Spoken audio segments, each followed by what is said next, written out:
Hey, this is Alex Power with My Creative Cinema, and today we're going to talk about this lens. It's a 70-200mm EF mount made by Tamron, and why I think this lens is a good solution on the budget for filmmakers and for photographers, and why I think it's a must-have tool for your arsenal. Stay tuned with me, I'll be right back.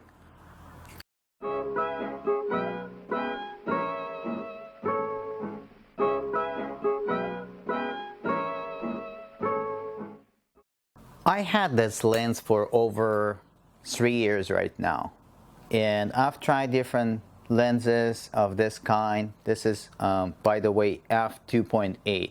That means that the aperture in this lens opens all the way to 2.8. It allows lots of light in and can work really well for the low light situations. Obviously, when you buy a tool like that, you have to put a filter on. Don't save a few dollars there. So buy that filter and put it on in order to protect the real, glass, the real optics of the lens. That's a tip number one for that. Also, when you film with the lens, you have to mount this to this little leg here instead of just mounting right on the camera, and because this lens is pretty heavy. In order not to give lots of stress on the camera mount, it's better to just put this on the tripod right here. It's a 1/4 inch screw right here, and you can definitely work with that.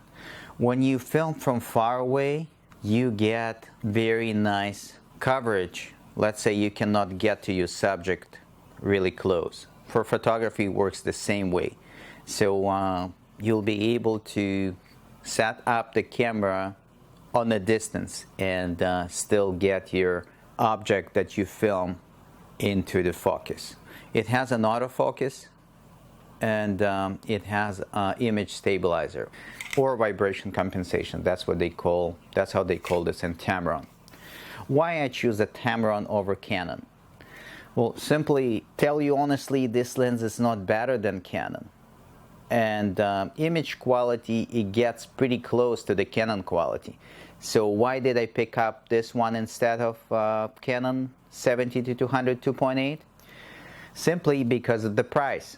The price for this one, it's around $1,400 on Amazon, and for the similar lens made by Canon, you pay about $2,000, $2,500 for the newer model, the Mark II. So I do recommend checking this out. The only problem, the only con with this one, if you're not really careful with that, it's not as durable as the Canon version. It's not, the build quality, it's not as good. It's still weather sealed. It's still gonna work perfectly and deliver great images, deliver great footage. Gonna work with all your full frame cameras as well as the crop sensor cameras. But you can't rely on durability as much as you can with a Canon. And if you do a lot of work and you're not really babying your gear, you're throwing your lenses around, it can break pretty quick. So be careful with that, and keep that in mind. Other things I like about this lens, it gives you a really nice bokeh for both photography and video. 70-200, that's the range that all photographers must have. So I've seen lots of people filming or photographing with the prime lenses. This is good. But when you filming or photographing an event, you don't have time to switch your prime lenses. Sometimes things are happening too fast. If it's let's say it's a wedding or any other thing, that you cannot restart this again and then say, okay, stop right there, I need to switch a lens. That's not happening.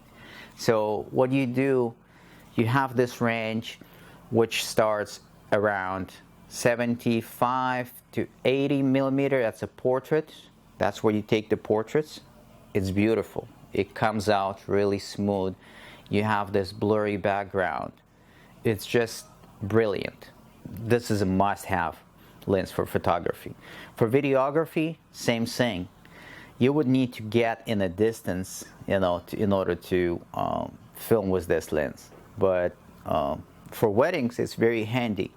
Let's say I don't want to be in the bride and groom's face when during the ceremony, for example. And I will set this on the side. I will get one of these lenses on a groom to get his angle, his reaction, and another lens from another side on a bride to get her reaction. And that would bring really, really nice blurry background, and it will bring, it will give you a cinematic look. Definitely a good choice. One of my favorite lenses, must-have tool if you do paid projects, especially weddings. Just buy it, buy it, buy it. I really recommend this one. Comparing to the Canon version, you can save with this one. So for beginners, it's a great tool. And even I'm not a beginner, but I'm still using this one. I still like this one. This lens is also holding a value. That's another big thing. You can buy a glass, and when investing in lenses, they're not losing their value as quick as the cameras. Take this into consideration when buying. Let's say you change your camera. You don't want to shoot with the Canon anymore. You bought another platform, let's say Panasonic GH5, the new one's coming out, or you bought a Sony. You don't have to throw this away, and even if you would like to sell this, you'll be able to make good money on it, good return. If it's in a good condition, you can drop about $200, $300 and still get your money back. Or, you can just buy an adapter and connect this to your GH4 or to your Sony a7S II, and that's going to be a great optics right on your new camera. Keep that in mind too. Let me know what you think, which lens is favorite for you, and which ones do you use for your events or for your gigs. Please comment below, subscribe, like, and I'll see you guys next time.